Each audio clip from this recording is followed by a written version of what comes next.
রাত তখন গভীর, চারপাশ নিস্তব্ধ। ঘুমিয়েছিল শহর, কিন্তু সিলেটের আকাশ জানতো এই রাতটা আর সাধারণ থাকছে না। এক মুহূর্তে বদলে গেল সব। দুটি প্রাণ আর ফিরে গেল না। গভীর রাতের নীরবতায় হঠাৎ থেমে যায় দুটি জীবনের পথ চলা, যাদের হয়তো বাড়ি ফেরার কথা ছিল, যাদের অপেক্ষায় কেউ জেগেছিল, যাদের ফোনটা হয়তো আর কখনো বেজে উঠবে না। সিলেট শহরে ছড়িয়ে পড়ে শোকের ছায়া। খবর ছড়িয়ে পড়তে স্তব্ধ হয়ে যায় মানুষ। কারো চোখে ভাষাহীন বিস্ময়, কারো চোখে নিঃশব্দ অশ্রু। একটি রাত কেবল সময় নয়, এই রাত ভেঙে দিয়েছে দুটি পরিবার। মা বাবার বুকের ভিতর জমে থাকা শূন্যতা, স্বজনদের চোখের কোণে জমে ওঠা জল। এই কষ্টের কোনো শব্দ নেই। শহরে আলো জ্বলছে ঠিকই, কিন্তু কোথাও যেন আলো কমে গেছে। এই মর্মান্তিক ঘটনাটি ঘটেছে সিলেটের গোপালগঞ্জ এলাকায়, গভীর রাতের নীরবতার মধ্যেই।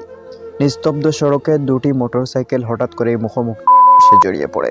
এক মুহূর্ত, আর সেই মুহূর্তেই জড়ে যায় দুটি তরুণ প্রাণ। চারপাশে তখন তেমন কোনো শব্দই ছিল না, কিন্তু কিছু সময় পর সেই নীরবতাই পরিণত হয় আর্তনাদ আর সুখের কান্নায়। ঘটনাস্থলেই একজন মারা যান এবং সিলেট ওসমানী মেডিকেল কলেজ হাসপাতালে নেওয়ার পর অন্যজন পৃথিবী ছেড়ে চলে যান।